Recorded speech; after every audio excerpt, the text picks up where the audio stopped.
Dubai, Abu Dhabi, Fujairah, ജബൽ അലി ഈ സ്ഥലങ്ങളിലൊക്കെയുള്ള എയർപോർട്ടുകളും അതുപോലെ തന്നെ പോർട്ടുകളും, അതായത് ഷിപ്പിംഗ് പോർട്ടുകളൊക്കെ എത്രയും പെട്ടെന്ന് കാലിയാക്കിക്കൊള്ളാൻ പറഞ്ഞിട്ടുണ്ട് ഇറാൻ്റെ ഇനിയൊരു അറ്റാക്ക് ഉണ്ടാകുന്നത് ഈ സ്ഥലങ്ങളിലോട്ടായിരിക്കും എന്നാണ് ഇറാൻ്റെ ഏറ്റവും ലേറ്റസ്റ്റ് ആയിട്ടുള്ള ഇറാനിയൻ സെക്യൂരിറ്റി ഹെഡ് ഇപ്പം പ്രസ്താവന ഇറക്കിയിട്ടുള്ളത്. ഇതിനുള്ള റീസൺ പറയുന്നത് യുണൈറ്റഡ് സ്റ്റേറ്റ് ഓഫ് അമേരിക്കയുടെ ആക്രമണങ്ങൾ, പ്രത്യേകിച്ച് അടിസ്ഥാന സൗകര്യങ്ങൾക്ക് നേരെയുള്ള ആക്രമണങ്ങൾ ഇതേപോലെ തന്നെ ഇവിടുന്ന് ഇന്നും രാത്രി തുടരുകയാണെങ്കിൽ ഇനി നെക്സ്റ്റ് ഇറാൻ അടിക്കാൻ പോകുന്നത് അത് ദുബായ്, അബുദാബി, പ്രത്യേകിച്ച് UAE ഈ പോർട്ടുകളിലോട്ടും എയർപോർട്ടുകളിലോട്ടും ആയിരിക്കും എന്ന് വ്യക്തമാക്കിയിട്ടുണ്ട്. ഈ സൈനിക ഉദ്യോഗസ്ഥൻ്റെ പ്രസ്താവന ഇങ്ങനെ തന്നെ ആയിരുന്നു. ഇന്ന് രാത്രി യുണൈറ്റഡ് സ്റ്റേറ്റ്സ് രാജ്യത്തിൻ്റെ സിവിലിയൻസ് അടിസ്ഥാന സൗകര്യങ്ങൾ ആക്രമിക്കുകയാണെങ്കിൽ സാധ്യമായിട്ടുള്ള ഇറാനിയൻ പ്രത്യാഘാതങ്ങളിൽ നിന്നും പൗരന്മാരുടെ ജീവൻ രക്ഷിക്കുന്നതിനായിട്ട് ദുബായ്, അബുദാബി വിമാനത്താവളങ്ങളും ഫുജൈറ, ജബൽ അലി തുറമുഖങ്ങളും ഉടൻ ഒഴിപ്പിക്കണം എന്നുള്ളൊരു മെസ്സേജാണ് കൊടുത്തിട്ടുള്ളത്. ഇന്നലെയും മെനിയാന്നും ഇതിൻ്റെ തുടക്ക ഭാഗങ്ങൾ നമ്മൾ കണ്ടു.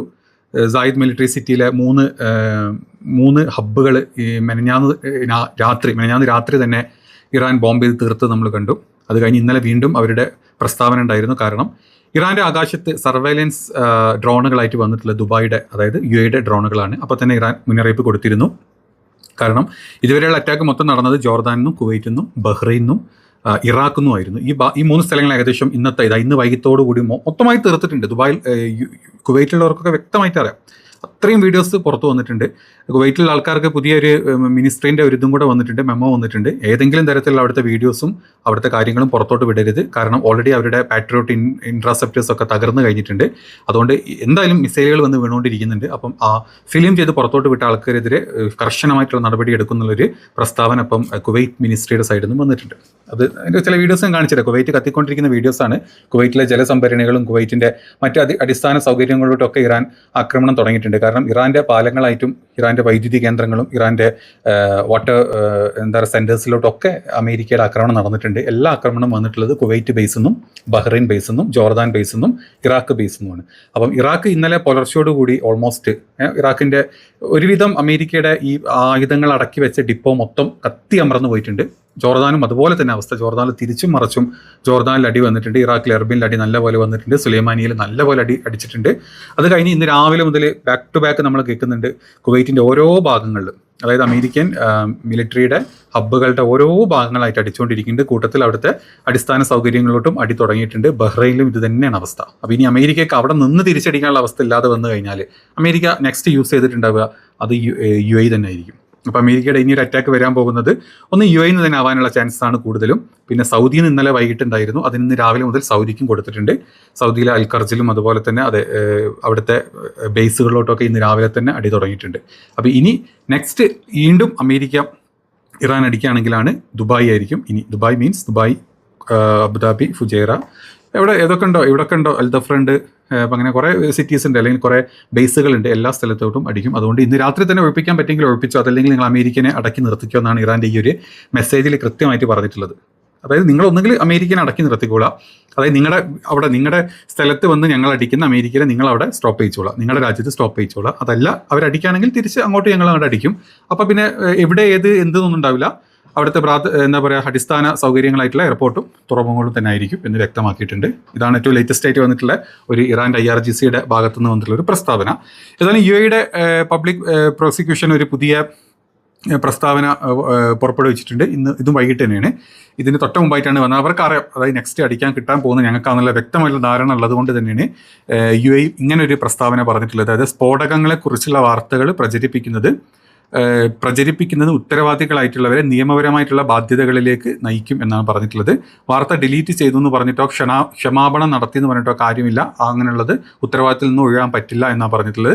ദുബായ് സ്ഫോടന ശബ്ദം കേട്ടതായും അല്ലെങ്കിൽ അതിൻ്റെ റിപ്പോർട്ടുകളും അത് ധാരകാജനകമായിട്ടുള്ള വിവരങ്ങൾ പ്രചരിപ്പിക്കുന്നതുമായിട്ട് ബന്ധപ്പെട്ട അന്വേഷണം വിപുലീകരിച്ചതായിട്ടാണ് UAE പബ്ലിക് പ്രോസിക്യൂഷൻ അറിയിച്ചിട്ടുള്ളത്. ഈ വിവരങ്ങൾ തയ്യാറാക്കുന്നതിലോ പ്രസിദ്ധീകരിക്കുന്നതിലോ ഉൾപ്പെടെയുള്ള എല്ലാ നിയമപരമായിട്ടുള്ള കണക്കാക്കുന്ന പ്രോസിക്യൂഷൻ നിയമ നടപടികളും സ്വീകരിക്കും.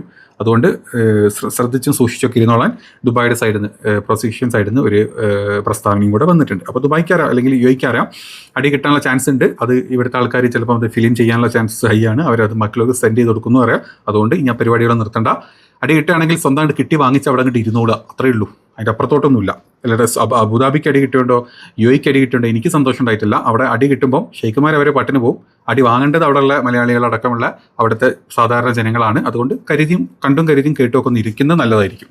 കാരണം അമേരിക്കക്ക് എത്ര അടിച്ചാലും കുഴപ്പമില്ല. അമേരിക്കക്ക് ഇറാനിലോട്ട് ഇനിയിപ്പോൾ എവിടെ അടിച്ചാലും കുഴപ്പമില്ല. തിരിച്ച് അമേരിക്കൻ ബേസുകൾ ഓൾമോസ്റ്റ് എല്ലാം അടിച്ച് കഴിഞ്ഞിട്ടുണ്ട്. ഇനിയിപ്പോൾ ഇനി അടിച്ചാലും കുഴപ്പമില്ല. ഇവിടുത്തെ ദുബായ് പൊട്ടിയാലും അവർക്ക് കുഴപ്പമില്ല, അബുദാബി പൊട്ടിയാലും അവർക്ക് കുഴപ്പമില്ല. അതുകൊണ്ട് അവരെത്രയൊക്കെ കെയർ ചെയ്യുള്ളൂ. ഇനി ഷെയ്ഖുമാർ നിങ്ങൾ എത്രത്തോളം കെയർ ചെയ്യുന്നുണ്ട് നിങ്ങൾ തന്നെ സ്വയം ചിന്തിച്ചാൽ മനസ്സിലാവും.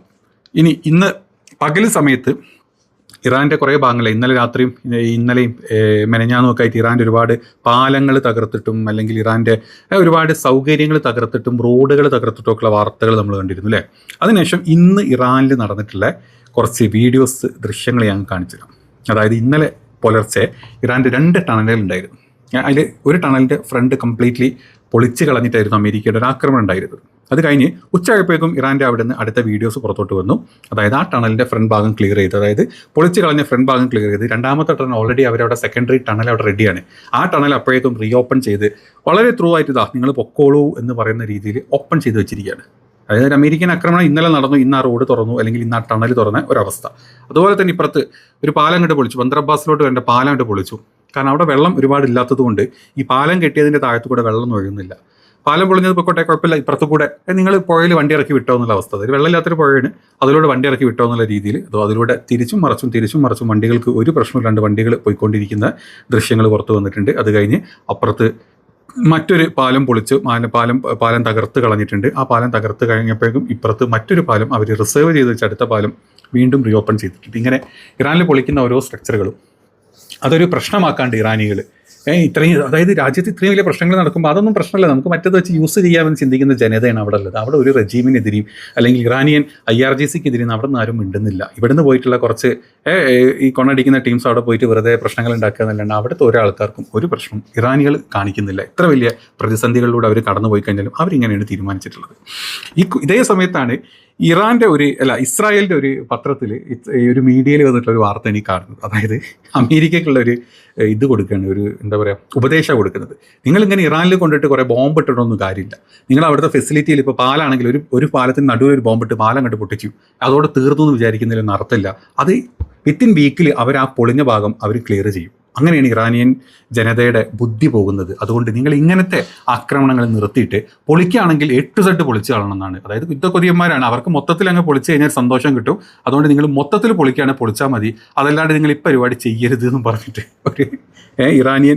ഒരു ഇസ്രായേലി പത്രത്തിൽ വന്നിട്ടുള്ള വാർത്തയാണ്. അത് ഇസ്രായേലി ചാനൽ 13 പ്രമുഖ സൈനിക സുരക്ഷാ വിദഗ്ധനാണ് ഈ ഒരു അഭിപ്രായം പറഞ്ഞിട്ടുള്ളത്. അപ്പം മിസൈൽ വെച്ച് പൊളിക്കുകയാണെങ്കിൽ നിങ്ങൾ മൊത്തം പൊളിക്കണേ, നിങ്ങൾ ചെറുതായിട്ട് അവിടെയും ഇവിടെയും പൊളിച്ചിട്ട് കാര്യമില്ലേ എന്നുള്ള അഭിപ്രായം എന്ന് പറഞ്ഞിട്ടുള്ളത്. അതേ സ്ഥാനത്ത് തന്നെ ഇറാൻ കൂടുതൽ ശക്തി ആർജിക്കുന്നുണ്ട് എന്ന് ചാനൽ 13 തന്നെ വന്നിട്ടുണ്ട്. അവരുടെ സൈനിക മേധാവി തന്നെ പറഞ്ഞിട്ടുണ്ട്, പ്രതിരോധ വിദഗ്ധനും കൂടാണ് പുള്ളി പറഞ്ഞിട്ടുള്ളത്. ഇറാൻ ഓരോ ദിവസം കൂടുതലും മിസൈൽസിൻ്റെ പ്രൊഡക്ഷൻ വളരെയധികം കൂട്ടിക്കൊണ്ടിരിക്കുന്നത്. അവരിപ്പോൾ ഒരു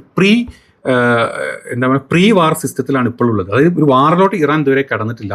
അവരവരുടെ പഴയ സ്റ്റോക്കുകൾ ഇപ്പോൾ എടുത്ത് തീർത്തുകൊണ്ടിരിക്കുകയാണ്. ഇടയ്ക്കിടയ്ക്ക് ഒരു കൊറംഷേർ പോലത്തെ അല്ലെങ്കിൽ സുൽഫീക്കർ പോലത്തെ ഒക്കെ 1-2 മിസൈലുകളൊക്കെ അവർ വിടും, അത്രയേ ഉള്ളൂ. അതിൻ്റെ അപ്പുറത്തോട്ടൊന്നും അവരിതുവരെ തൊടാത്ത സാധനങ്ങളൊക്കെ അവരുടെ കയ്യിലുണ്ട്. അതുകൊണ്ട് സൂക്ഷിച്ചോളുക എന്നുള്ള ഒരു പ്രസ്താവനയും കൂടെ വന്നിട്ടുണ്ട്. അതായത് അമേരിക്കയ്ക്കുള്ള ഉപദേശമായിട്ടാണ് ഇപ്പം ഇസ്രായേൽ ഇത് കൊടുത്തിട്ടുള്ളത്. അപ്പോൾ ഇതൊക്കെയാണ് ഇപ്പം ഇറാനിൽ നടന്നുകൊണ്ടിരിക്കുന്നത്. നിങ്ങൾ എത്ര പൊളിച്ചു കഴിഞ്ഞാലും ഞങ്ങൾ വീണ്ടും സെറ്റ് ചെയ്യും എന്ന് ഇറാനും ഇനി മിഡിൽ ഈസ്റ്റിൽ എങ്ങനെയൊക്കെ ഞങ്ങൾ തീരുമാനിക്കണമെന്ന് വീണ്ടും ഇറാൻ ഒന്നുകൂടെ മുന്നറിയിപ്പ് നൽകുകയാണ് ഇപ്പോൾ എല്ലാവർക്കും.